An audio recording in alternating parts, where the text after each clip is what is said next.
माँ की ममता। एक छोटे से शहर में रोहित नाम का एक लड़का रहता था। बचपन में ही पिता की मृत्यु हो जाने के कारण परिवार की आर्थिक स्थिति बड़ी दयनीय थी। रोहित की माँ कुछ पढ़ी लिखी जरूर थी, लेकिन उतनी पढ़ाई से नौकरी कहाँ मिलने वाली थी। वो घर घर बर्तन मांजकर और सिलाई बुनाई का काम करके किसी तरह अपने बच्चे को पढ़ा लिखा रही थीं। रोहित स्वभाव से थोड़ा शर्मीला था और अक्सर चुपचाप बैठा रहता था। एक दिन जब वो स्कूल से लौटा तो उसके हाथ में एक लिफाफा था। उसने माँ को लिफाफा पकड़ाते हुए कहा, माँ, मास्टर साहब ने तुम्हारे लिए ये चिट्ठी भेजी है, जरा देखो तो इसमें क्या लिखा है। माँ ने मन ही मन चिट्ठी पढ़ी और मुस्कुराकर बोली, बेटा, इसमें लिखा है कि आपका बेटा काफी होशियार है। इस स्कूल के बाकी बच्चों की तुलना में इसका दिमाग बहुत तेज है और हमारे पास इसे पढ़ाने लायक शिक्षक नहीं हैं। इसलिए कल से आप इसे किसी और स्कूल में भेजें। यह बात सुनकर रोहित को स्कूल न जा सकने का दुख तो हुआ, पर साथ ही उसका मन आत्मविश्वास से भर गया कि वो कुछ खास है और उसकी बुद्धि तीव्र है। माँ ने उसका दाखिला एक अन्य स्कूल में करा दिया। समय बीतने लगा। रोहित ने खूब मेहनत से पढ़ाई की।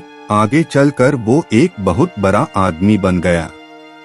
रोहित की माँ अब बूढ़ी हो चुकी थीं और कई दिनों से बीमार भी चल रही थीं और एक दिन अचानक उनकी मृत्यु हो गई।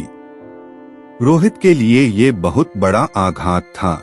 वह बिलख बिलख कर रो पड़ा। उसे समझ नहीं आ रहा था कि अब अपनी माँ के बिना वो कैसे जिएगा। रोते रोते ही उसने माँ की पुरानी अलमारी खोली और हाथ में उनकी माला, चश्मा और अन्य वस्तुएं लेकर चूमने लगा। उस अलमारी में रोहित के पुराने खिलौने और बचपन के कपड़े तक संभाल कर रखे हुए थे। रोहित एक एक कर सारी चीजें निकालने लगा और तभी उसकी नजर एक पुरानी चिट्ठी पर पड़ी। दरअसल ये वही चिट्ठी थी जो मास्टर साहब ने उसे 18 साल पहले दी थी। नम आंखों से समीर उसे पढ़ने लगा। आदरणीय अभिभावक, आपको बताते हुए हमें अफसोस हो रहा है कि आपका बेटा रोहित पढ़ाई में बेहद कमजोर है और खेलकूद में भी भाग नहीं लेता है। जान पड़ता है कि उम्र के हिसाब से रोहित की बुद्धि विकसित नहीं हो पाई है, अतः हम इसे अपने विद्यालय में पढ़ाने में असमर्थ हैं। आपसे निवेदन है कि रोहित का दाखिला किसी मंदबुद्धि विद्यालय में कराएं अथवा खुद घर पर रखकर इसे पढ़ाएं। उस चिट्ठी को पढ़कर रोहित की आंखें नाम सी गई।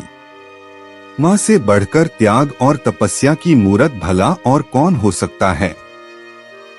हम पढ़ लिख लें, बड़े होकर कुछ बन जाएं, इसके लिए वो चुपचाप ना जाने कितनी कुर्बानियां देती है।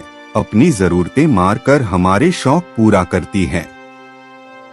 यहाँ तक कि संतान बुरा व्यवहार करे तो भी माँ उसका भला ही सोचती है। सचमुच माँ जैसा कोई नहीं हो सकता।